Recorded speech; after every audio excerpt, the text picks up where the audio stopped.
Bismillahirrahmanirrahim. Assalamualaikum warahmatullahi wabarakatuh.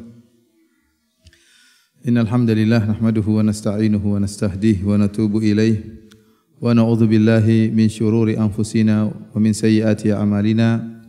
May yahdihillahu fala mudilla lahu wa may yudlil fala hadiyalah. Wa asyhadu an la ilaha illallah wahdahu la syarika lah wa asyhadu anna Muhammadan abduhu wa rasuluhu la nabiyya ba'dah. Ya ayyuhalladzina amanu taqullaha haqqa tuqatih wa la tamutunna illa wa antum muslimun. Fa inna asdaqal hadithi kitabullah wa khairal huda huda Muhammadin sallallahu alaihi wasallam. Wa syarrul umuri muhdatsatuha wa kullu muhdatsatin bid'ah wa kullu bid'atin dhalalah wa kullu dhalalatin finnar. Ikhwani fillah wa akhwati fid din azani Allah iyyakum. Para bapak dan ibu-ibu yang dirahmati oleh Allah Subhanahu wa taala. Insyaallah pada kesempatan yang berbahagia ini kita akan membahas tentang khulu', yaitu tentang seorang wanita yang minta cerai dari suaminya. Terlebih-lebih lagi tatkala seorang wanita mengatakan kepada suaminya, kalau kau memang jantan, ceraikan aku. Fenomena ini ya mulai banyak terjadi, ya, terutama dengan adanya acara-acara sinetron, kemudian acara-acara yang ya seakan-akan ingin menaikkan derajat wanita, akan tapi sungguhnya maksudnya adalah menjatuhkan derajat wanita. Terlebih-lebih lagi ada dai yang dengan bermudah-mudah menyatakan kepada para wanita untuk dengan segera minta cerai dari suaminya, untuk berani membangkang kepada suaminya, sehingga muncullah model-model para wanita yang mudah untuk minta cerai. Jika suaminya melakukan sedikit kesalahan, maka dengan beraninya dia mengatakan, ceraikan aku kalau kamu berani. Ceraikan aku kalau memang kamu jantan. Ini fenomena yang mulai nampak dan mulai terjadi, dan ini merupakan suatu hal yang sangat buruk. Karena kita tahu bahwasanya pernikahan merupakan ibadah yang sangat dianjurkan oleh Allah dan Rasulnya, ibadah yang sakral. Allah Subhanahu wa taala dalam Al-Quran mengatakan, fankihu ma tabalakum, nikahilah wanita-wanita yang kamu sukai. Wa ankihul ayama minkum wassalihina min ibadikum wa imaikum. Kata Allah Subhanahu wa taala, dan nikahkanlah orang-orang yang bujang ya, di antara kalian yang bisa untuk menikah, bahkan para budak-budak yang bujang atau budak-budak wanita yang masih membujang, nikahkanlah mereka. Bahkan Allah mengatakan, iyakunu fuqara yughnihumullahu min fadlih. Kalau mereka adalah orang-orang yang miskin, fakir, kekurangan, maka Allah akan memberi kecukupan bagi mereka, yaitu dengan pernikahan. Oleh karenanya iblis ya sangat suka dengan perceraian. Dalam hadis yang sahih Rasulullah sallallahu alaihi wasallam menyatakan, inna iblis wada'a arsyahu 'alal ma' thumma yab'atsu sarayahu. Bahwasanya iblis al-la'in la'natullah alaih ya meletakkan singgasananya di atas air. Kemudian iblis mengutus atau mengirim pasukannya untuk menggoda manusia. Fa adnahum minhum manzilatan a'dhamuhum fitnah. Yang paling kedudukannya dekat dengan iblis adalah yang paling fitnahnya paling besar di kalangan manusia. Fayaji'u ahaduhum, maka setelah iblis mengutus pasukannya untuk menggoda manusia, maka datanglah anggota-anggota iblis, anak buah iblis, melapor hasil kerjaan mereka. Fayaji'u ahaduhum, maka datanglah ya anak buah iblis kemudian melaporkan, qad fa'altu kadza wa kadza. Wahai iblis, saya telah melakukan ini dan itu.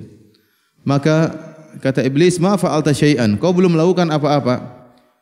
Jadi setiap ada anak buahnya yang melapor mengatakan saya telah melakukan demikian-demikian, iblis merendahkan. Kata iblis, ma fa'alta syai'an, kau belum melakukan apa-apa.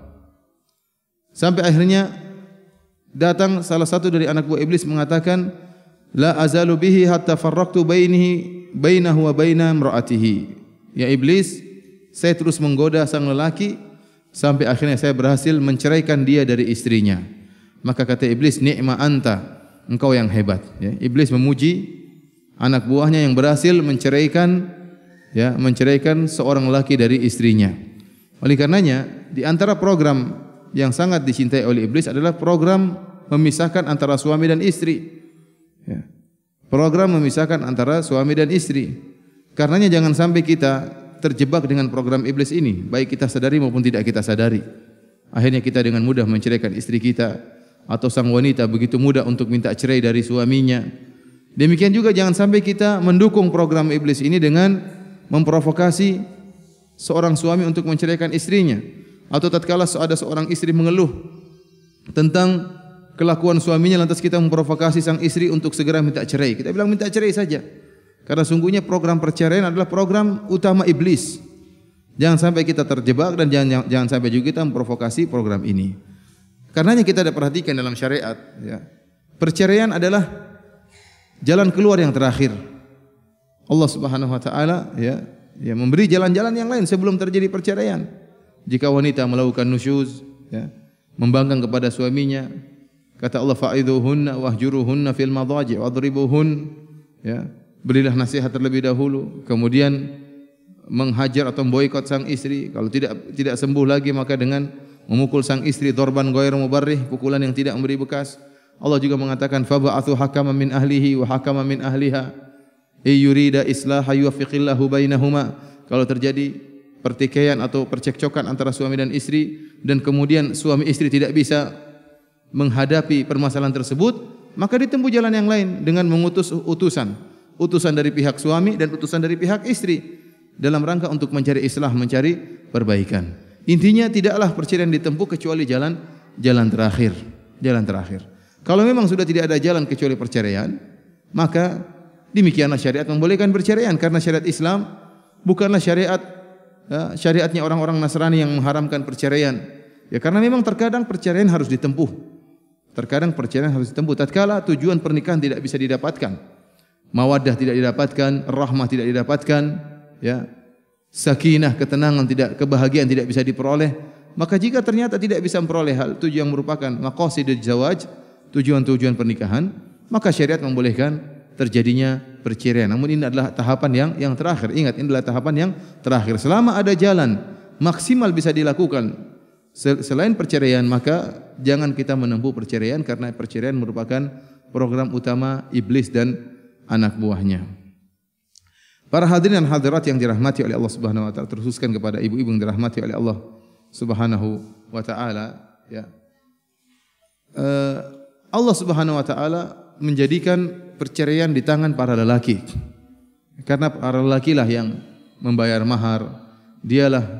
Para lelaki adalah qawwamuna 'alan nisa, dialah pemimpin para keluarga, dan para lelaki lah yang biasanya berfikir bisa lebih panjang, perkiranya bisa lebih jauh dan tidak cepat terbawa dengan perasaan atau emosionalnya.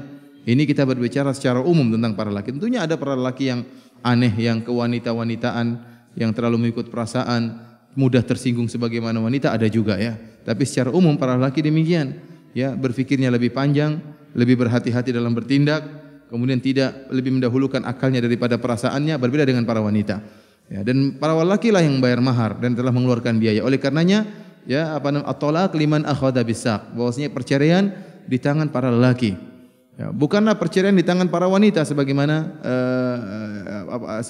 karena para wanita, ya, secara umum tidak stabil pemikirannya. Sebagaimana kata Nabi sallallahu alaihi wasallam, ya, naqisatu aqlin wa din, bahwasanya para wanita akalnya kurang. Bukan berarti akalnya kurang adalah para wanita IQ-nya jongkok, terus tidak mudah berpikir, tidak. Para wanita cerdas, ya, cerdas. Bisa jadi ada wanita yang nilainya lebih tinggi daripada para laki, dan ini terbukti dalam sekolah-sekolah. Ternyata ada wanita yang ranking 1, laki-laki ranking 20, bisa jadi. Atau kemudian dalam kuliah IP, indeks prestasi dari sang wanita lebih tinggi. Kemudian waktu tes IQ-nya lebih tinggi daripada lelaki. Akan tapi kenapa Rasulullah SAW mengatakan para wanita naqisatu aqlin, akalnya kurang? Ya, kenapa? Karena para wanita lebih mendahulukan perasaan daripada otaknya, daripada akalnya. Oleh karenanya Rasulullah SAW mengatakan rifqan bil qawarir, hendaknya kalian lembut dengan para wanita. Rasulullah SAW mengatakan para wanita dengan al qawarir, yaitu seperti kaca-kaca, ya, qarurah, seperti botol yang mudah pecah. ya, mudah pecah para wanita, tubuhnya lemah dan tidak stabil, mudah pecah.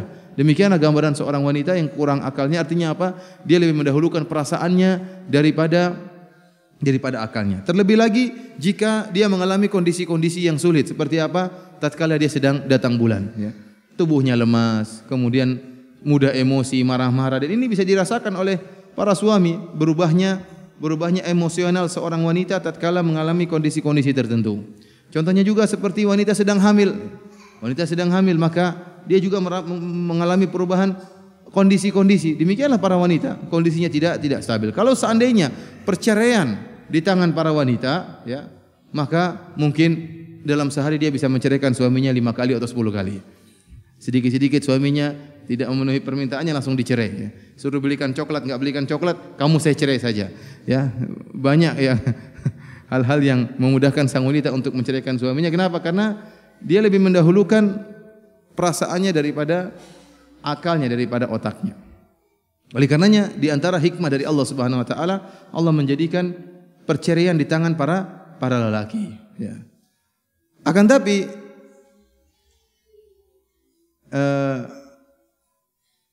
tatkala kondisinya sebaliknya sekarang, para lelaki yang tidak menjalankan kewajiban-kewajibannya, dia tidak menjalankan kewajiban-kewajibannya sebagai suami, atau dia menzalimi istrinya, ya. Sementara perceraian di tangan para lelaki, apakah ada jalan bagi seorang istri untuk melepaskan dirinya dari, ya, kekangan kezaliman suaminya? Syariat memberi jalan keluar. Jalan keluar di antaranya adalah khulu. Minta apa? Minta cerai. Bukan minta cerai, minta dipegat. Jadi tali pernikahan dipegat, diputuskan. Itu namanya apa? Khulu. Ya, nanti akan kita bahas khulu termasuk cerai atau tidak. Ada khilaf di karangan para ulama. Namun perlu diketahui bahwasanya hukum asal seorang wanita minta cerai adalah dosa besar. Ya. Dalam satu hadis Rasulullah SAW bersabda, "Ayyuma imra'atin sa'alat zawjaha talaqan fi ghairi ma ba'sin fa haramun 'alaiha raihatul jannah." Kata Nabi SAW, wanita mana saja yang meminta cerai dari suaminya tanpa ada sebab, maka haram bagi dia untuk mencium bau surga. Hadis ini diriwayatkan oleh Imam Abu Daud dalam sunannya, dan juga Imam Tirmidzi dan Ibnu Majah, dan disahihkan oleh Syekh Albani rahimahullahu taala. Lihat ancaman yang luar biasa. Kata Nabi sallallahu alaihi wasallam, wanita yang minta cerai dari suaminya tanpa ada sebab yang syar'i, maka haram bagi dia untuk mencium bau surga. Rasulullah SAW tidak mengatakan haram bagi dia masuk surga, tapi Rasulullah SAW mengatakan haram baginya mencium bau surga. Padahal kita tahu bau surga tercium dari jarak sekian-sekian. Dari jarak yang jauh sudah tercium bau harumnya surga. Jadi bukan hanya masuk, bahkan dari jauh pun tidak bisa. Dari jarak jauh dari surga pun tidak bisa. Ini ancaman keras bagi seorang wanita yang minta cerai tanpa sebab yang syar'i. Dalam hadis yang lain kata Nabi SAW, "Al-mukhtali'atu wal muntazi'atu hunnal munafiqat." Kata Nabi SAW, para wanita yang minta khulu dari suaminya dan melepaskan dirinya dari suaminya, mereka itulah wanita munafik. Mereka itulah wanita munafik. Rasulullah SAW menekankan, hunna al-munafiqat. Mereka itulah, ini penekanan dari Nabi SAW. Mereka itulah para wanita-wanita munafik, yaitu yang minta cerai dari suaminya tanpa sebab. Hadis ini disahihkan oleh Syekh Albani rahimahullahu ta'ala. Para hadirin hadirat yang dirahmati oleh Allah Subhanahu wa taala, dari sini kita mengetahui bahwasanya hukum asal wanita minta cerai adalah haram, bahkan merupakan dosa besar, bahkan dicap sebagai wanita munafik. Akan tapi jika ternyata ada sebab yang syar'i yang membolehkan seorang minta cerai, maka dia dibolehkan minta cerai. Bahkan bisa jadi dianjurkan dia untuk minta cerai tatkala dia mengalami kezaliman dan tidak bisa melaksanakan, ya, tidak bisa meraih tujuan-tujuan pernikahan, dan dia terus dizalimi, mungkin terkadang sulit untuk beribadah, tidak tenang kehidupannya, ya, maka dia dibolehkan untuk minta cerai agar dia bisa lebih tenang dalam beribadah kepada Allah Subhanahu wa taala dan terlepas dari kekangan kezaliman suaminya. Di antara hal-hal sebab-sebab syar'i yang membolehkan seorang wanita minta cerai telah disebutkan oleh para ulama, ya. Di antaranya seperti akhlak suami yang buruk terhadap sang istri. Ya, akhlaknya buruk. Suaminya ini rajin sholat, dia rajin sholat, dia berpuasa, puasa sunnah, ya, dia senang bersedekah, tapi akhlaknya buruk terhadap istrinya. Bahkan bisa jadi suaminya ini akhlaknya baik sama orang lain, tapi sama istrinya akhlaknya buruk, suka menghina, ya, suka menampar istrinya. Dan ini kadang terjadi karena sang suami tidak cinta kepada istrinya. Tatkala sang suami tidak cinta kepada istrinya, aneh ini, dia sama orang lain baik. Ya, kenapa sama istrinya tidak baik? Dia tidak suka sama istrinya. Sehingga apa? Tatkala dia tidak suka, maka dia melampiaskan dengan kemarahan, kejengkelan, tidak menghargai sang istri. Sehingga ucapan-ucapan kotor, penghinaan selalu dia ya lepaskan untuk istrinya. Dihinalah istrinya, dikata-katainlah istrinya, bahkan dipukullah istrinya. Nah, kalau kondisi suami seperti ini, berarti akhlaknya buruk meskipun agamanya baik. Meskipun agamanya baik, waktunya solat dia solat, waktunya dia sodako, waktunya puasa dia puasa, bahkan mungkin dia solat malam. Tetapi sama istrinya akhlaknya buruk, maka boleh bagi sang istri untuk minta cerai dari suaminya. Ini sebab yang pertama, akhlaknya buruk. Karenanya Nabi SAW membedakan antara akhlak dengan agama. Kata Nabi SAW, "Idza ja'akum man tardawna dinahu wa khuluquhu." Kata Nabi SAW, jika ada seorang yang datang melamar putrimu, melamar orang yang dibawa perwalianmu, seorang lelaki yang kalian ridhoi akhlak dan agamanya, maka terimalah lamarannya.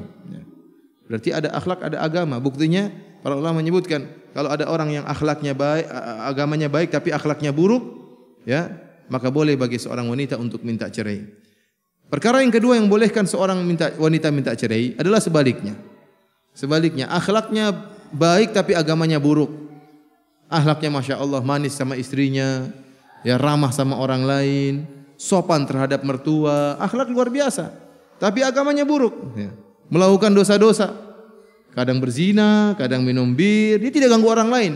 Tapi dia agamanya buruk, Tidak sholat, suka nonton film porno misalnya, kemudian suka misalnya berjudi misalnya. Ini suami yang akhlaknya agamanya buruk. Akhlaknya baik tapi agamanya buruk. Tentunya tidak semua orang wanita, seorang istri bisa sabar menghadapi suami seperti ini. Dia sholat, suaminya tidak sholat. Dia sedih, dia tidak kuat melihat suaminya seperti itu. Suaminya berjudi, suaminya minum khamar, suaminya baik, tidak pernah menampar dia, tidak pernah menghina dia. Suaminya sangat cinta kepada dia, tapi dia terbawa oleh syahwatnya sehingga dia melakukan dosa-dosa besar. Maka suami yang seperti ini, seorang wanita boleh minta cerai dari suaminya, ya. Karena bisa dikhawatirkan suatu saat istrinya terbawa bermaksiat bersama suaminya. Suaminya maksiat di rumah, akhirnya ajak istrinya minum bir misalnya. Istrinya terbawa minum bir misalnya. Atau suaminya mungkin nonton film porno, akhirnya ajak istri nonton film porno, akhirnya terjerumus, ya. Akhirnya dia tidak ingin terjerumus dalam dosa-dosa, maka boleh bagi dia untuk minta cerai. Suaminya tidak sholat, ya, lama-lama akhirnya dia pun jadi malas melihat suaminya tidak sholat, dia pun ikut-ikutan tidak sholat. Maka suami yang seperti ini agamanya buruk meskipun akhlaknya baik, maka seorang wanita boleh minta cerai dari suami yang seperti ini. Perkara yang ketiga, sebab syar'i yang bolehkan seorang wanita untuk minta cerai, yaitu jika seorang suami tidak menunaikan hak utama sang istri, hak primer sang istri. Apa hak primer sang istri? Yaitu nafkah misalnya. Nafkah, kemudian pakaian, ya. Wa 'alal mauludi lahu rizquhunna wa kiswatuhunna bil ma'ruf. Kata Allah Subhanahu wa taala, dan bagi suami yang dilahirkan anaknya baru lahir, wajib bagi mereka untuk memberikan nafkah pada istrinya dan memberikan pakaian kepada istrinya. Ini kebutuhan primer, ya. Kemudian juga seperti misalnya tidak mengurus anak-anak. Di antara kebutuhan primer sekarang apa? Anak-anak makan, nafkah, belikan pakaian buat anak-anak juga. Kemudian sekolah. Sekolah sekarang menjadi kebutuhan apa? Kebutuhan primer. Oleh karena jika suaminya ternyata tidak memperdulikan hal ini, sementara dia punya uang, namun dia pelit, dia tidak memenuhi kebutuhan primer istri dan keluarganya, maka dalam kondisi begini sang istri boleh minta cerai. Sebab yang keempat di antara sebab yang bolehkan seorang istri minta cerai, yaitu jika suami ternyata tidak, ya, bisa berhubungan dengan istrinya dengan baik. Tidak bisa menggauli, tidak bisa memenuhi kebutuhan biologis istrinya dengan baik. Karena mungkin ada sebab-sebab tertentu. Contohnya suaminya cacat, ya, atau suaminya misalnya impoten, atau suaminya misalnya lemah syahwat, atau suaminya misalnya dia tidak ada cacat, tidak ada penyakit, tapi tidak pernah berhubungan dengan istrinya, atau tidak adil dalam mabit, ya. Dia punya 2 istri, kemudian istri kedua 5 hari, istri pertama cuma 2 hari misalnya, ya. Ini tidak benar. Itu pun 2 hari cuma capek tidur, tidak berhubungan ya, karena sudah capek dengan 5 hari dengan istri kedua. Istri pertama cuma numpang tidur. Seperti ini berarti dia tidak bisa memenuhi kebutuhan biologis istrinya. Boleh bagi sang istri untuk minta cerai. Karena bagaimanapun sang istri juga punya kebutuhan. Sebagaimana seorang laki punya kebutuhan biologis, seorang wanita juga punya kebutuhan biologis. Seorang suami hendaknya memperhatikan masalah ini. Dan pendapat yang benar dalam hal ini sebagaimana penjelasan para ulama al-muhaqqiqin, bahwasanya wajib juga bagi sang suami untuk memenuhi kebutuhan istrinya. Adapun pendapat fuqaha, para ahli fikih yang mengatakan wajib sekali dalam 4 bulan, ini pendapat yang lemah ya, tanpa dalil. Tidak ada dalilnya ya. Karena masalah ya wa ashiruhunna bil ma'ruf, kata Allah Subhanahu wa taala, pergaulilah para istri-istri kalian dengan cara yang baik. Kita kembalikan kepada urf, cara yang baik. Cara yang baik bagaimana? Tatkala sang istri ingin dipenuhi kebutuhan biologisnya, maka suami juga memenuhi. Wajib bagi suami untuk memenuhi dengan cara yang baik ya. Oleh karena jika kemudian sang istri disia-siakan, tidak digauli sama sekali, ya maka apa fungsinya dia menjadi istri? Bagaimana dia bisa menundukkan pandangannya? Sebagaimana lelaki juga butuh menundukkan pandangan, sebagaimana lelaki juga butuh menjaga kemaluannya, demikian juga seorang istri, seorang wanita butuh untuk menjaga pandangannya dan juga butuh untuk menjaga kemaluannya. Kemudian di antara perkara yang membolehkan seorang wanita minta cerai, yaitu perkara yang kelima, yaitu sang wanita sama sekali tidak membenci suaminya. Hanya saja sang wanita khawatir tidak bisa menjalankan kewajibannya sebagai istri, sehingga tidak bisa menunaikan hak-hak suaminya dengan baik. Contohnya apa? Seorang istri dia ingin berbakti kepada ayahnya. Ayahnya sudah tua, dalam keadaan sakit. Ibunya juga sudah tua, dalam keadaan sakit. Sementara tidak ada anak yang bisa dia harapkan kecuali wanita ini. Maka dia pun minta cerai dari suaminya. Kenapa? Kalau dia menjadi istri, dia akan tersita waktunya untuk mengurus kedua orang tuanya, dan dia tahu bahwasanya suaminya punya hak-hak yang harus dia tunaikan. Tatkala dia khawatir tidak bisa menunaikan hak-hak suaminya, maka dia boleh minta cerai daripada dia terjerumus dalam dosa-dosa besar. Ini juga dibolehkan oleh para ulama. Jadi bukan kesalahan pada suami, tapi kesalahan pada dirinya. Dia khawatir tidak bisa memenuhi kewajiban suaminya. Maka istri yang seperti ini boleh juga dia untuk minta cerai. Di antaranya juga ya, yang keenam, kapan seorang wanita boleh minta cerai ya? Jika seorang wanita tidak suka sama suaminya, bukan karena agamanya yang buruk, agamanya baik, bukan karena akhlaknya yang buruk, akhlak suami juga baik. Hanya saja sang istri tidak bisa mencintai sang suami, sama sekali tidak bisa. Dia berusaha untuk mencintai suaminya, tetap aja tidak bisa. Dia sudah berusaha 1 tahun, 2 tahun, 3 tahun untuk mencintai suaminya, tetap aja tidak bisa. Ya, dia tidak bisa cinta sama suaminya. Padahal kita tahu di antara tujuan pernikahan adalah apa? Wa ja'ala bainakum mawaddatan warahmah. Allah menjadikan di antara pasangan suami istri ya kasih sayang, kemesraan dan kecintaan. Tatkala hal ini tidak bisa diraih, ya, kecintaan tidak bisa tumbuh sama sekali, ya bagaimana sang istri bisa ikhlas dalam melayani suaminya sementara dia tidak cinta sama suaminya? Sulit. Bagaimana kemudian sang istri bisa menundukkan pandangannya sementara dia tidak cinta sama suaminya? Maka dia masih terus dalam hatinya berharap mencari lelaki yang lain. Dalam kondisi seperti ini boleh bagi sang istri minta cerai. Ini dibolehkan dalam syariat. Ikhwani fillah azani Allah iyyakum, Ibnu Qudamah rahimahullah dalam kitab Al-Mughni berkata, "Wa jumlatul amri annal mar'ata idza karihat zawjaha li khuluqihi aw khalqihi aw dinihi aw kibarihi aw dha'fihi aw nahwi dzalik wa khashiyat alla tuaddi haqqallahi fi ta'atihi jaza laha an tukhali'ahu bi'iwadin taftadi bihi nafsaha." Kata Al-Imam Ibnu Qudamah rahimahullah, kesimpulannya bahwasanya seorang wanita ya, jika dia benci kepada suaminya karena akhlak suaminya enggak beres, au khuluqihi atau khalqihi ya, atau karena perawakannya yang dia tidak sukai, akhlaknya mungkin enggak beres, atau mungkin akhlaknya beres tapi penampilan postur tubuh suaminya dia tidak sukai, au dinihi atau agamanya tidak dia sukai, au kibari atau suaminya sudah terlalu tua ya, sementara dia masih sangat sangat muda misalnya, au dha'fi atau suaminya ternyata lemah atau yang semisalnya, dan dia khawatir tidak bisa menunaikan hak Allah untuk taat kepada suaminya, maka boleh bagi dia untuk minta khulu dengan syarat dia membayar tebusan untuk menebus dirinya. Ikhwani fillah akhwati fiddin azani Allah iyyakum. Ya, inilah sebab-sebab yang membolehkan seorang istri untuk minta cerai dari suaminya. Tentunya maksud saya menyampaikan pengajian ini bukan mengajari seorang istri untuk minta cerai, tidak. Tetapi dia tetap berusaha menghadapi permasalahan dia dengan cara yang terbaik, berusaha untuk tidak, selama masih ada solusi, maka jangan dia minta cerai. Cerai merupakan solusi terakhir atau khulu' merupakan solusi yang terakhir.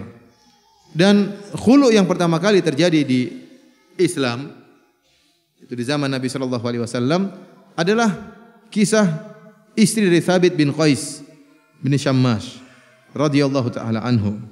Ibnu Abbas radhiyallahu taala anhu berkata, "Inna imra'ata Thabit bin Qais atatin Nabiy sallallahu alaihi wasallam faqalat." Sungguhnya istri dari Thabit bin Qais bin Syammas mendatangi Nabi sallallahu alaihi wasallam. Kemudian istrinya berkata, "Ya Rasulullah, Thabit bin Qais ma a'tibu alaihi fi khuluqin wala dinin." Ya Rasulullah, sungguhnya suamiku Thabit bin Qais, aku tidak mencela akhlaknya dan aku tidak mencela agamanya. Jadi Thabit bin Qais ini seorang yang mulia. Bahkan dia seorang sahabat yang telah dijamin masuk surga oleh Allah Subhanahu wa taala. Dalam satu hadis disebutkan tatkala turun firman Allah dalam surat Al-Hujurat, ya, wala tarfa'u aswatakum fawqa sautin nabi wala tajharu lahu bil qawli ka jahri ba'dikum li ba'din an tahbata amalukum wa antum la tash'urun. Kata Allah Subhanahu wa taala, janganlah kalian mengangkat suara kalian di atas suara nabi dan jangan kalian mengeraskan suara kalian di atas suara nabi, bisa jadi gugur amalan kalian dalam kondisi kalian tidak sadar. Rupanya Thabit bin Qais bin Syammas ini suaranya lantang, kalau berbicara suaranya keras, bahkan disebut dalam riwayat dia terganggu pendengarannya, agak terganggu pendengarannya, sehingga kita tahu orang kalau terganggu pendengarannya dia terkadang bicara keras karena dia sendiri kurang jelas mendengarnya, dan dia mungkin seperti orang depan dia itu seperti dia juga, sehingga dia ngomongnya apa? Keras. Padahal orang yang di depan dia tidak budak, cuma dia sendiri yang pendengarannya terganggu. Tapi dia terbawa untuk bersuara dengan suara yang keras. Ada yang mengatakan memang dia suaranya lantang. Ya, ada khilaf di antara tafsiran kenapa dia tidak tatkala itu Thabit bin Qais tidak pergi ke masjid, dia tidak sholat di masjid. Sehingga Nabi SAW bertanya, "Mana Thabit, kau tidak datang ke masjid?" Setelah turun ayat tadi, "Wala tarfa'u aswatakum fawqa sautin nabi." Janganlah kalian mengangkat, la tarfa'u aswatakum fawqa sautin nabi wala tajharu lah. Jangan kalian mengangkat suara kalian di atas suara Nabi dan jangan kalian mengeraskan suara kalian di atas suara Nabi sallallahu alaihi wasallam. Maka dia pun tidak ke masjid. Setelah ditanya, ternyata Thabit mengatakan, "Saya khawatir akan gugur amalanku karena berbicara keras di hadapan Nabi sallallahu alaihi wasallam." Dan kemudian beliau menangis. Nabi sallallahu alaihi wasallam mengatakan, "Kabarkan kepada Thabit bahwasanya dia masuk surga." Ya. Jadi Thabit bin Qais bin Syammas radhiyallahu taala anhu adalah seorang sahabat yang telah dijamin masuk surga. Seorang yang akhlaknya mulia dan agamanya mulia. Tetapi kenapa istrinya minta cerai? Oleh karena istri mengatakan, "Ya Rasulullah, Thabit bin Qais la a'tibu alaihi fi khuluqin wala dinin." Ya Rasulullah, suamiku Thabit bin Qais orang yang tidak aku cela akhlaknya dan tidak juga aku cela agamanya. Walakinni akrahul kufra fil Islam. Akan tapi saya khawatir melakukan kekufuran dalam Islam. Yaitu artinya apa? Saya khawatir tidak patuh kepada Thabit bin Qais. Saya khawatir tidak bisa menjadi seorang istri yang bersyukur. Saya khawatir tidak bisa menunaikan kewajiban-kewajiban saya sebagai seorang istri. Ya. Kufranul ashir, yaitu membangkang suami. Saya khawatir membangkang suami.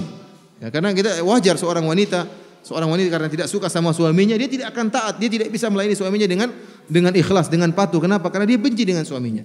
Maka dia mengatakan, saya khawatir tidak bisa taat kepada suami saya. Faqala Rasulullah sallallahu alaihi wasallam, maka Rasulullah SAW tatkala mendengar syakwa, ya, keluhan dari istrinya Thabit, ya, maka Rasulullah SAW mengatakan, "Ataruddina alaihi hadiqatahu." Wahai istrinya Thabit, kalau kau memang minta cerai, maukah engkau mengembalikan kebun yang dahulu merupakan mahar yang diberikan Thabit kepadamu? Maka wanita tersebut mengatakan, "Na'am ya Rasulullah, saya akan kembalikan." Maharnya dikembalikan. Rasulullah SAW mengatakan, "Iqbalil hadiqah." Wahai Thabit, terimalah pengembalian mahar tersebut. Maka diceraikan atau terjadilah khulu pertama kali dalam Islam, ya, antara Thabit bin Qais dengan istrinya. Dalam riwayat yang lain, ya, disebutkan bahwasanya dari Hajjaj an Amr bin Shu'aib an abihi an jaddihi qala, kanat Habibah bintu Sahal, istrinya Thabit ini ada yang mengatakan namanya Jamilah, ada yang mengatakan namanya Habibah, ya, dua-duanya nama yang indah. Satunya apa? Jamilah, artinya cantik, yang satunya namanya apa? Habibah, yang artinya ya, kekasih, ya, yang dicintai. Ya. Disebutkan wa kana rajulan tahta Habibah bint Sahil tahta Thabit bin Qais bin Syammas. Habibah adalah istri dari Thabit bin Qais bin Syammas. Wa kana rajulan damiman. Dan Thabit ini seorang yang buruk rupa. Dia orangnya penampilannya tidak oke. Wajahnya kurang oke.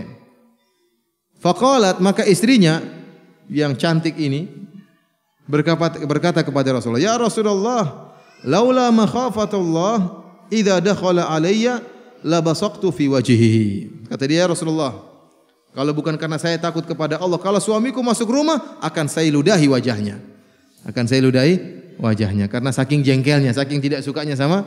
Jadi, kok suamiku kayak gini modelnya, artinya saking jengkelnya dia ingin ludahi suami. Tapi riwayat ini diriwayatkan oleh Ibnu Majah, namun didhaifkan oleh Syekh Albani rahimahullah. Namun ada riwayat yang sahih dari Ibnu Abbas. Kata Ibnu Abbas, "Inna awwala khulu'in kana fil Islam ukhtu Abdullah bin Ubay." Yang pertama kali terjadi khulu' dalam Islam adalah permintaan khulu' dari saudaranya Abdullah bin Ubay, yaitu Jamilah, namanya Jamilah. Annaha atat Rasulullah sallallahu alaihi wasallam faqalat, dia mendatangi Rasulullah sallam dan berkata, "Ya Rasulullah, la yajma'u ra'si wa ra'sahu syai'un abada." Kata dia, "Wahai Rasulullah, tidak ada yang bisa mengumpulkan antara kepalaku dengan kepala suamiku selamanya. Tidak mungkin kepala kami bisa bersamaan, itu enggak mustahil. Tidak mungkin bisa mengumpulkan satu atap, tidak mungkin. Satu kamar apalagi tidak mungkin. Tidak mungkin ada sesuatu yang bisa menaungi kepala kami berdua. Kepala kami harus berpisah. Kepala saya di sana di utara, dia di selatan. Pokoknya harus berpisah, tidak boleh bersatu.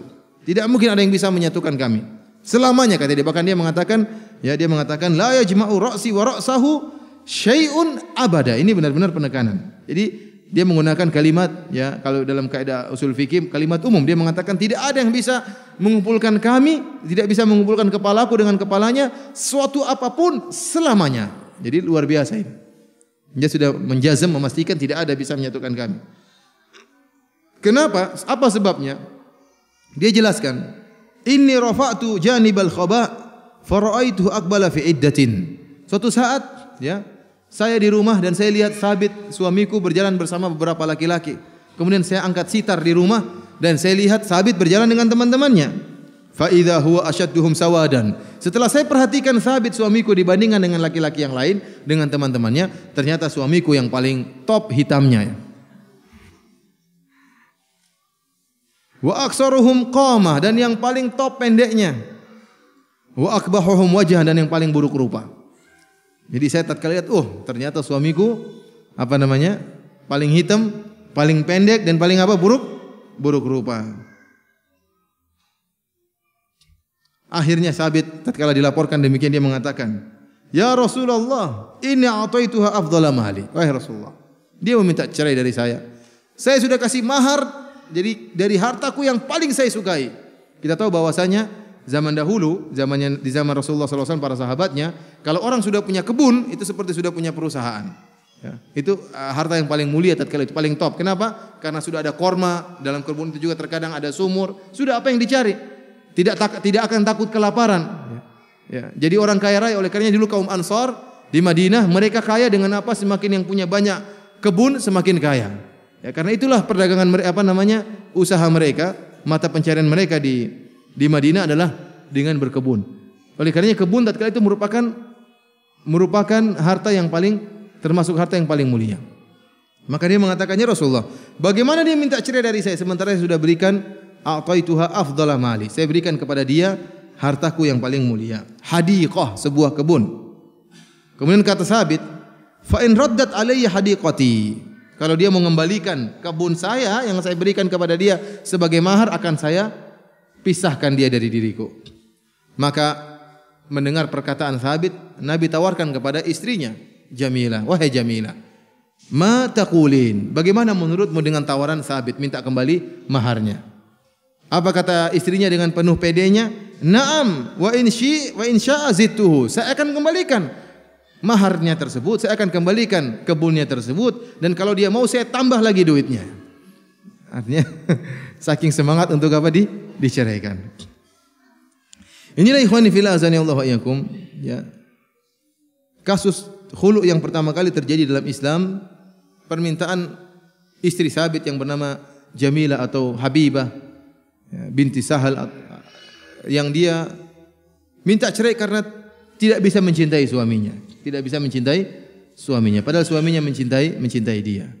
Ini dibolehkan dalam syariat. Kenapa? Karena dengan dia melihat suaminya modelnya tadi, dia tidak bisa mencintai suaminya. Kalau dia sudah tidak bisa mencintai suaminya, maka bagaimana dia bisa melayani suaminya dengan baik? Bagaimana dia bisa taat kepada suaminya? Maka dia mengatakan, walakinni akrahul kufra fil Islam. Ya Rasulullah, saya tidak mencela akhlak Sabit. Saya tidak mencela agama Sabit. Karena Sabit luar biasa. Agamanya top, akhlaknya top. Bahkan dijamin masuk surga oleh Nabi sallallahu alaihi wasallam. Tapi saya tidak bisa, saya khawatir melakukan kekufuran dalam Islam. Saya khawatir membangkang dia. Saya khawatir tidak taat kepada dia. Ya. Akhirnya terjadilah khulu dengan mengembalikan apa? Dengan mengembalikan mahar yang telah diberikan oleh Thabit bin Qais kepada istrinya. Inilah khulu yang pertama kali terjadi. Yang ini Allah takdirkan. Ya. Takdirkan telah terjadi di zaman Nabi SAW untuk pelajaran bagi orang-orang sesudahnya. Dan ini subhanallah, Allah mentakdirkan sahabat Thabit bin Qais ini dimintai cerai bukan karena akhlaknya, bukan karena agamanya, tapi karena apa? Karena buruk rupanya. Karena buruk rupanya. Yang jadi masalah kenapa istrinya belakangan baru tahu dia buruk rupa. Sebelumnya kan tidak jadi masalah. Begitu lihat, dibandingkan dengan laki-laki yang lain, kebetulan juga dia ngangkat itu, ternyata suami saya yang paling pendek, yang paling hitam, yang paling buruk rupa. Akhirnya apa? Dia tidak bisa cinta kepada suami. Padahal sebelumnya tidak jadi masalah. Namun karena membanding-bandingkan ini yang jadi masalah. Akan tapi demikianlah yang terjadi. Akhirnya Nabi SAW meminta Thabit untuk melepaskan istrinya. Inilah khulu yang pertama kali terjadi dalam Islam. Ikhwani fillah wa fiddin, azani Allah wa iyyakum. Mengenai permasalahan khulu ada beberapa permasalahan yang ingin kita bahas. Yang pertama, ikhwani fillah, azani Allah wa iyyakum. Khulu itu cerai atau bukan? Khulu itu cerai atau bukan? Ada khilaf di antara para ulama, apakah khulu itu cerai atau bukan? Ya. Pendapat yang rajih wallahu alam bisawab, bahwasanya khulu itu bukan cerai. Ini kalau seandainya khulu itu cerai, maka dihitung satu cerai. Tapi kalau khulu itu bukan cerai, maka tidak dianggap cerai. Contohnya, seorang suami sudah menceraikan istrinya 2 kali. Berarti masih ada jatah 1 kali untuk apa? Mencerai. Karena cerai hanya 3 kali. Dia sudah menceraikan istrinya 2 kali. Ternyata kali ketiga istrinya bosan. Kamu terus ceraikan saya, gantian saya ceraikan kamu. Akhirnya istrinya minta apa? Minta cerai. Jadilah khulu. Nah, kalau khulu ini dianggap cerai, berarti tidak mungkin lagi mereka kembali. Karena berarti sudah jatuh cerai berapa kali? 3 kali. Tapi kalau khulu ini bukan cerai, kemudian pegatan, maka kalau kembali lagi masih boleh atau tidak? Masih boleh. Karena belum 3 kali. Inilah diantara samaratul khilaf, buah dari khilaf dalam masalah ini. Namun yang rajih wallahu a'lam bishawab, bahwasanya khulu bukan cerai. Khulu bukan cerai. Kenapa? Karena cerai berbeda dengan khulu. Kalau cerai dari tangan lelaki, khulu dari tangan wanita. Kalau cerai tidak perlu bayar fidyah, tapi khulu bayar fidyah, bayar tebusan. Seakan-akan ada akad jual beli yang dibatalkan. Jadi suaminya sudah beli barangnya dikembalikan dengan mengembalikan duit. Inilah khulu. Jadi suaminya seakan-akan telah membeli sang wanita, sang istri dengan bayar mahar. Istrinya tidak mau, dia kembalikan lagi maharnya. Ya sudah, kita putus akad nikah kita. Oleh karenanya khulu itu bukan cerai, tapi memutuskan akad nikah, dan dia bukan cerai. Dalilnya apa? Dalilnya firman Allah Subhanahu wa taala dalam surat Al-Baqarah ayat 229 dan 230. Kata Allah Subhanahu wa taala, "At-talaqu marratan.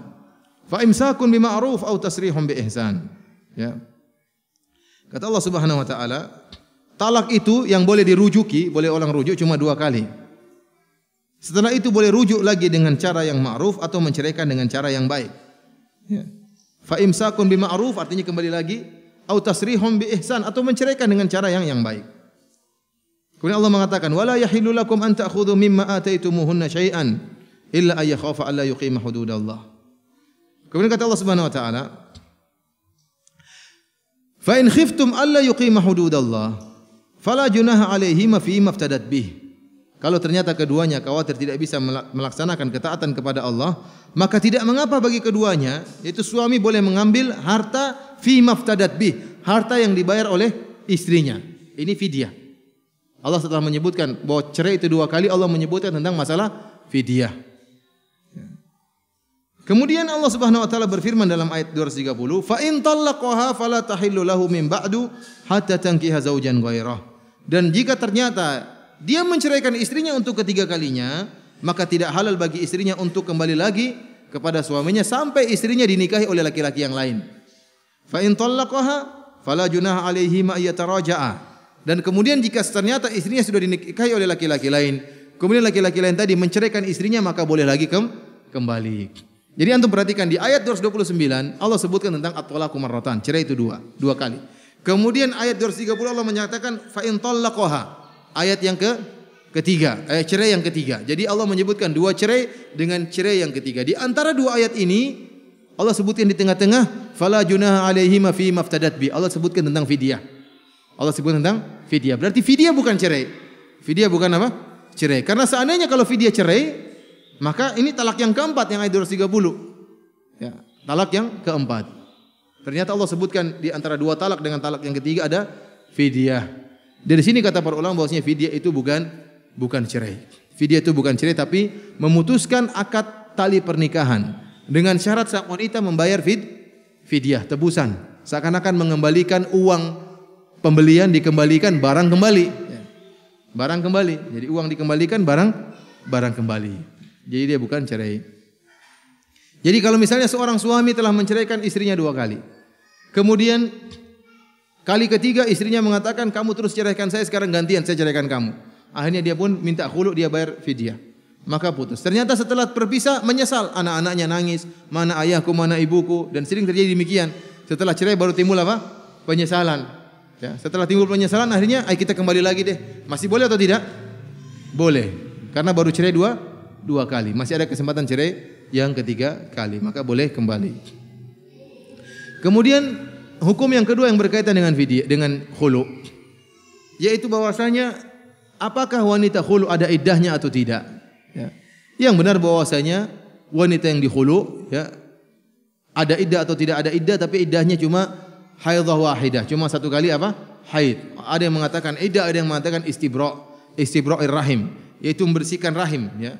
Sehingga perlu haid sekali, sehingga tidak ada sisa-sisa dari lelaki sebelumnya. Jangan sampai ada sisa di rahimnya. Maka setelah haid selesai bersih, ya. Setelah haid kemudian bersih, maka boleh menikah lagi. Jadi tidak ada iddah misalnya 3 bulan, enggak. Cuma yang ada cuma sekali haid, entah dinamakan iddah atau namanya istibra, yang penting cuma sekali apa? Sekali apa namanya? Haid. Sama seperti seorang wanita yang hamil kemudian ingin dinikahi. Wanita hamil ingin dinikahi, ya, ada yang mengatakan bahwasanya misalnya ada wanita dizinahi kemudian seorang ingin menikahinya, ya. Dia sudah bertobat dari perzinahannya, maka tidak boleh dia menikahi tatkala wanita tersebut masih dalam keadaan hamil. Tunggu bayinya keluar. Ada yang mengatakan tunggu bayinya keluar, setelah itu masih nunggu lagi haid sekali, istibra'ur rahim, agar benar-benar bersih rahimnya tersebut, ya. Intinya sang wanita tatkala khulu tidak boleh langsung nikah, karena pernah kejadian yang pernah saya hadapi langsung, seorang wanita minta khulu dari suaminya. Baru 3 hari dia sudah kawin lagi. Bahkan dia kirim undangan kepada suaminya yang dulu, tolong datang ke pernikahan saya. Mungkin ingin bikin jengkel suaminya. Maka dia begitu minta khulu, sah khulunya, baru 3 hari sudah kawin lagi. Ini tidak boleh seperti ini, tidak sah pernikahan seperti ini. Kenapa? Karena harus nunggu istibra, harus haid sekali. Kemudian permasalahan yang ketiga, seorang wanita yang dikhulu, apakah boleh seorang lelaki minta tambahan dari mahar yang telah dia berikan? Para ulama mengatakan boleh. Oleh karenanya tadi waktu Thabit mengatakan kepada Nabi, fa in raddat alayya hadiqati, ya Rasulullah, saya akan melakukan khulu, ya, dia boleh khulu dari saya dengan syarat dia mengembalikan kebun yang telah saya berikan kepada dia.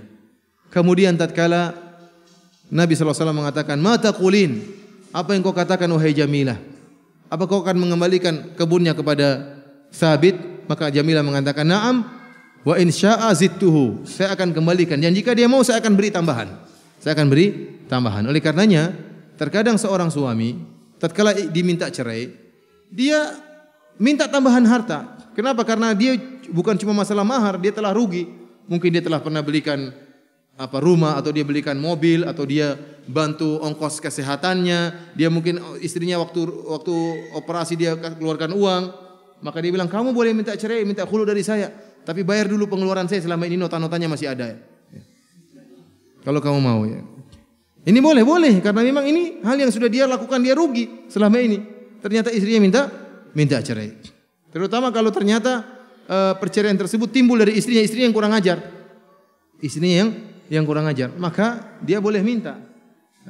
Kalau seperti dan adat berbeda-beda. Terkadang kita tahu mahar cuma seperangkat alat sholat. Seperangkat alat sholat cuma 100.000. Ngapain 100.000? Dikembalikan. Saya tidak butuh 100.000 tersebut. Saya sudah rugi banyak nikah sama kamu ya. Atau misalnya ternyata maharnya cuma sebuah buku kecil, harganya cuma Rp5.000, Rp10.000. Hanya sekedar simbol. Apa mahar yang diharapkan dari mahar seperti ini? Ya. Dan adat berbeda-beda. Kalau orang Jawa biasanya maharnya enggak mahal. Biasanya maharnya apa enggak? Mahal. Entah berapa ratus ribu sudah bisa nikah, atau 1 juta, 2 juta. Nah, kalau orang Arab lumayan. Orang Arab lumayan, banyak mahal. Orang Bugis juga lumayan. Orang Bugis tuh berbeda antara mahar kepada istri, berbeda sama uang naik diberikan kepada mertua. Ada uang naiknya juga mahal, lumayan.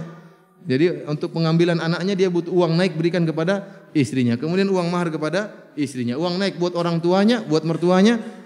Uang jalan buat apa? Istrinya.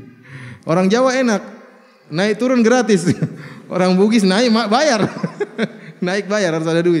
Tatkala dia minta cerai istrinya, dia boleh tagih. Saya sudah kasih uang naik sama ibumu sekian. Kamu mau cerai, kembalikan semua apa yang saya telah berikan kepadamu. Itu hak suaminya, boleh dia minta. Ya, boleh dia minta hal tersebut. Ya. Bahkan dia boleh minta tambah kalau memang ternyata istrinya yang minta cerai dan sebabnya dari istrinya. Dia sudah rugi selama ini. Rugi waktu, rugi ini, dia ternyata istrinya minta cerai.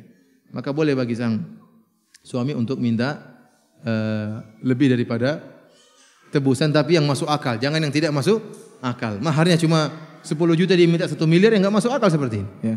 Dan ini kembali kepada hakim. Kembali kepada qadhi, dia yang memutuskan. Kalau suaminya bisa datangkan bukti-bukti bahwa selama ini saya telah rugi mengeluarkan uang sekian-sekian, maka dia boleh menuntut uang tersebut sebelum melakukan proses khulu. Kemudian ikhwani fillah, azani Allah wa iyyakum, ya.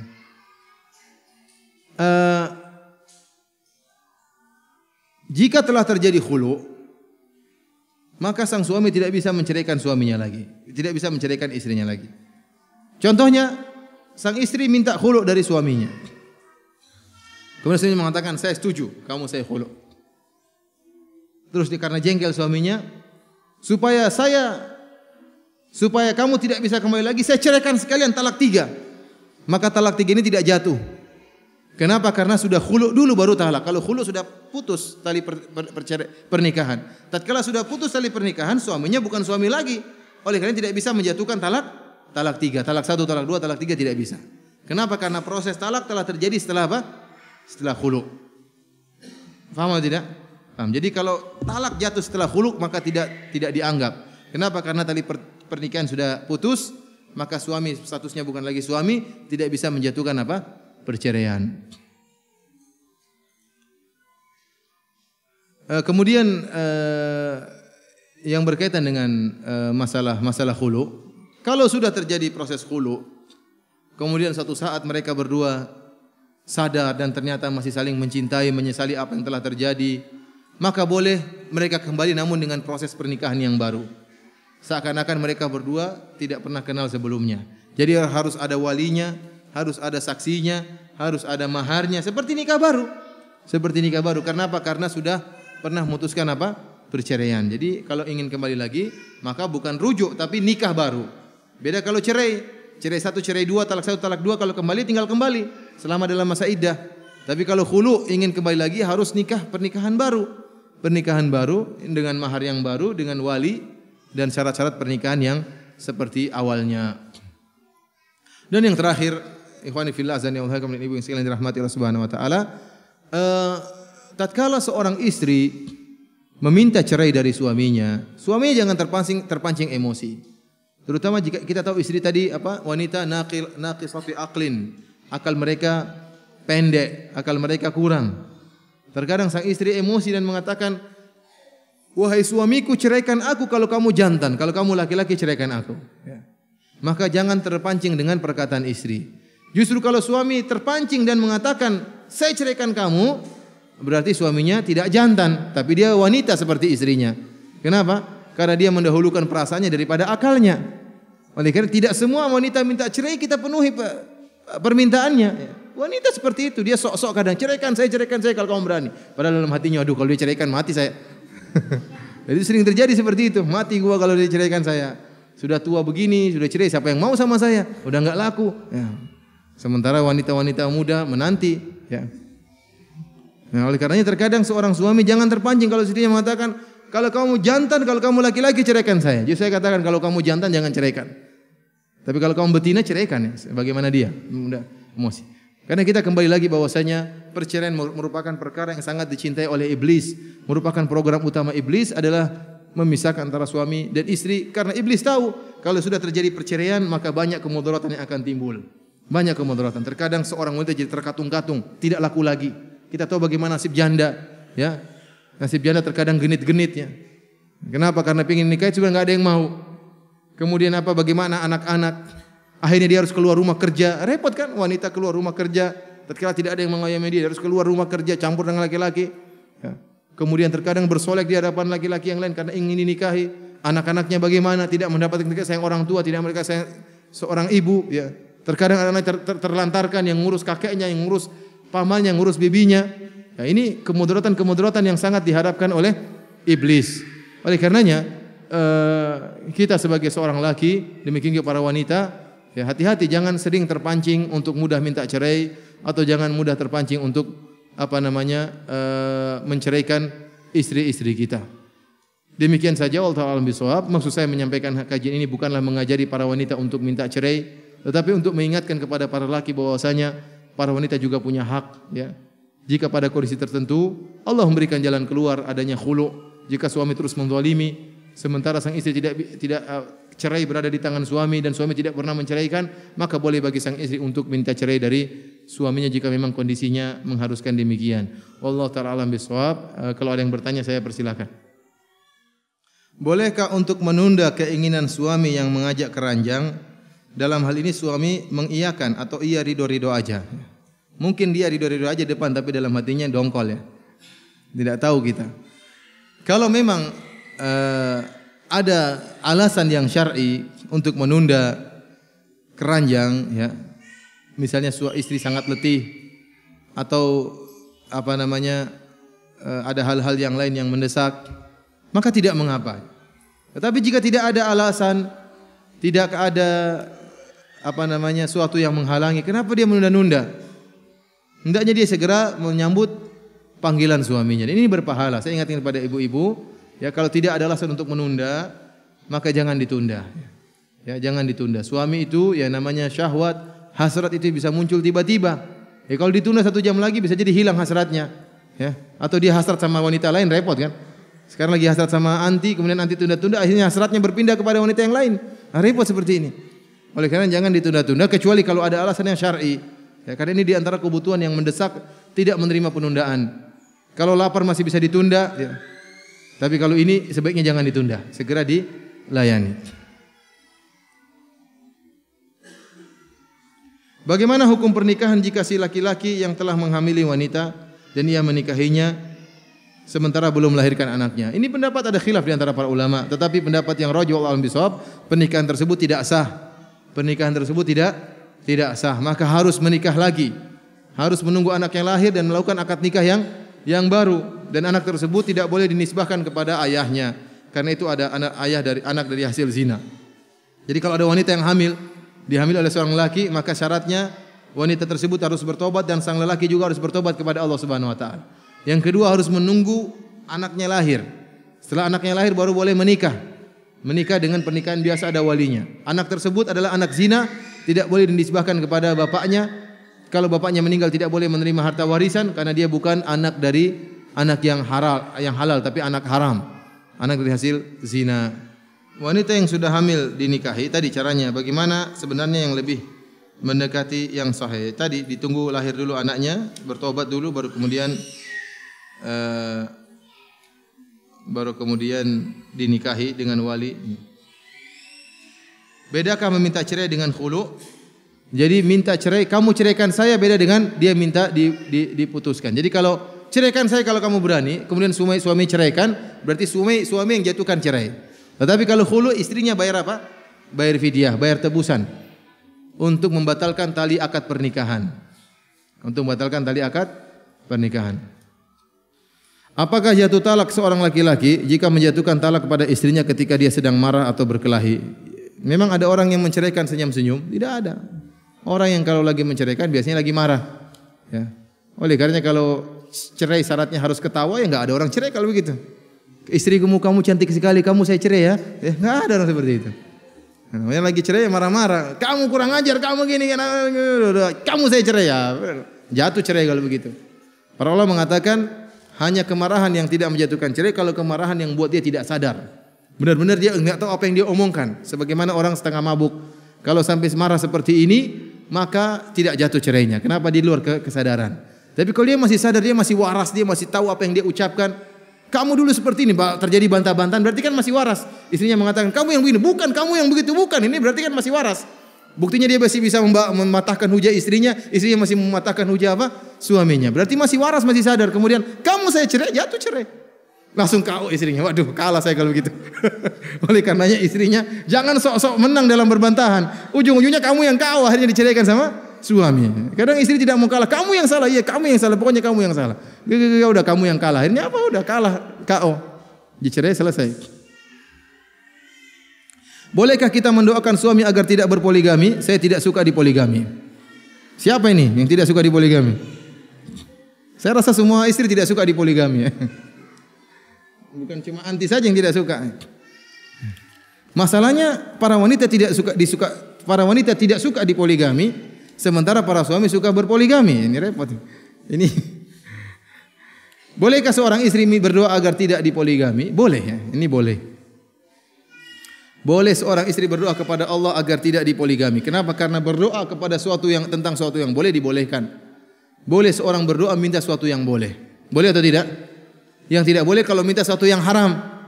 Minta sesuatu yang haram tidak boleh, tapi kalau minta sesuatu yang halal boleh. Bolehkah suami tidak boleh poligami? Apa hukum suami tidak berpoligami? Hukumnya apa? Halal apa haram? Halal apa haram? Halal ya. Kalau haram kita semua payah ini. Kalau haram kita semua berdosa sekarang. Tapi suami tidak berpoligami itu hukumnya halal. Tatkala istri minta sesuatu yang halal boleh-boleh saja. Tapi ingat konsekuensinya.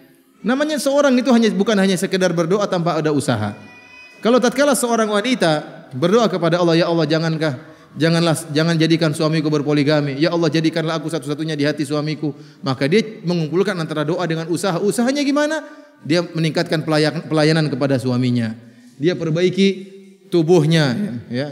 Kemudian dia hias dirinya, ya. Pakai parfum, kemudian bergaya di hadapan suaminya. Dia berubah ya antara usaha dan doa. Tapi kalau cuma berdoa, ya Allah jangan jadikan suami poligami, sementara dia penampilannya enggak karuan, badannya melebar kanan kiri. Gimana kemudian dia berdoa ya Allah, kemudian dia tidak berusaha. Tidak benar seperti namanya tawakal yang salah. Tawakal yang benar doa dan usaha. Ya, berdoa ya Allah jangan jadikan suami poligami, dia sendiri berusaha untuk meningkatkan pelayanan kepada suaminya. Boleh apa tidak seorang suami mukul di bagian kepala dan wajah, dan kalau tidak boleh mana dalilnya? Biar ana nasihatin suami biar tidak usah lagi dipukul di bagian tersebut.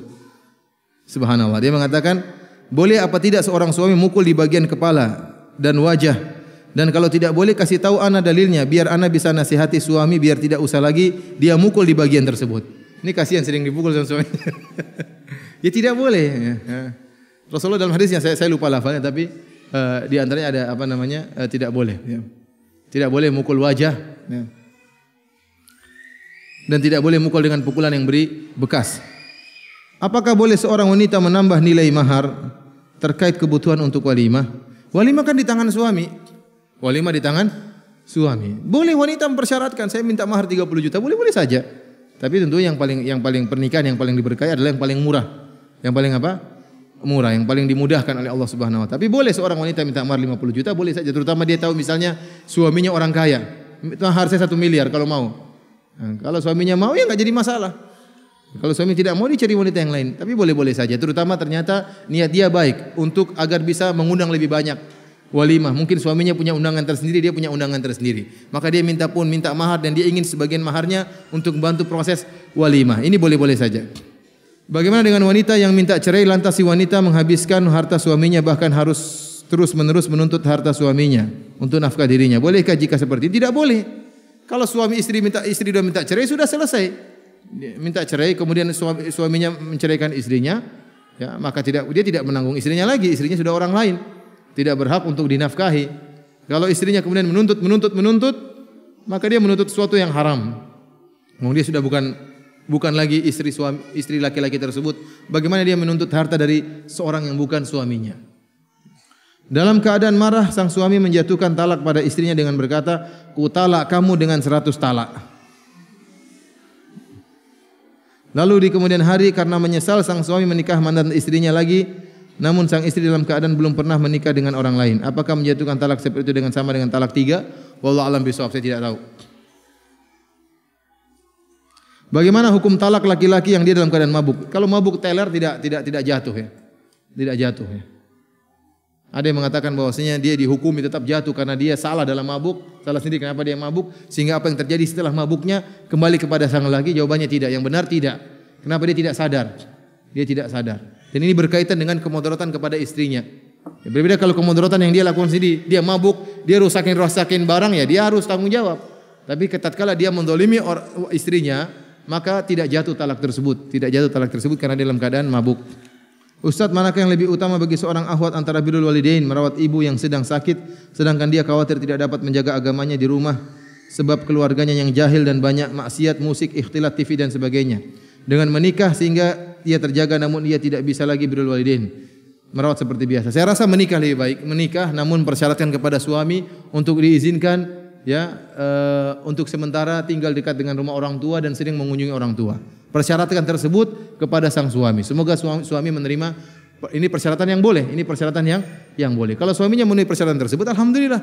Dia berusaha mencari rumah dekat dengan ibunya dan dia bisa mengunjungi ibunya sesekali sehingga dia bisa terjaga dari terjerumus dalam kemaksiatan. Bolehkah kita minta cerai jika suami tidak pernah memberikan nafkah lahir batin? Boleh, tapi yang bagus nasihat dulu, baru kemudian minta cerai. Apakah boleh wanita minta khulu lantaran cemburu pada suaminya yang nikah lagi? Tidak boleh, ini sebab yang tidak benar. Ya, tidak boleh seorang minta khulu karena poligami, tidak boleh. Ya. Tidak boleh seorang wanita menyuruh suaminya yang poligami untuk menceraikan istrinya yang lain, tidak boleh. Yang kedua, dia juga tidak boleh minta cerai karena suaminya poligami. Dia hanya boleh minta cerai secara syar'i kalau suaminya tidak memenuhi kewajibannya sebagai seorang suami, tidak adil misalnya, ya. Atau kemudian menzalimi istrinya setelah dia nikah, baru akhirnya istrinya dizalimi, ya, seperti ini. Seperti ini maka tidak mengapa. Atau suaminya ternyata tidak beres dalam mengatur rumah tangga, suami istri digabungkan dalam satu rumah, ini tidak boleh juga. Ini hak dia untuk minta cerai. Tidak boleh seorang suami menggabungkan kedua istrinya dalam satu rumah. Ini tidak diperbolehkan. Demikianlah ikhwan dan akhwat yang dirahmati Allah Subhanahu wa taala, kajian kita pada kesempatan kali ini. Kurang lebihnya saya mohon maaf. Semoga Allah Subhanahu wa taala menjadikan antuna sekalian dan antum sekalian pasangan suami istri yang berbahagia di dunia dan juga berlanjut di akhirat. Wabillahi taufik. Akhiru da'wana walhamdulillahirabbil alamin. Assalamualaikum warahmatullahi wabarakatuh.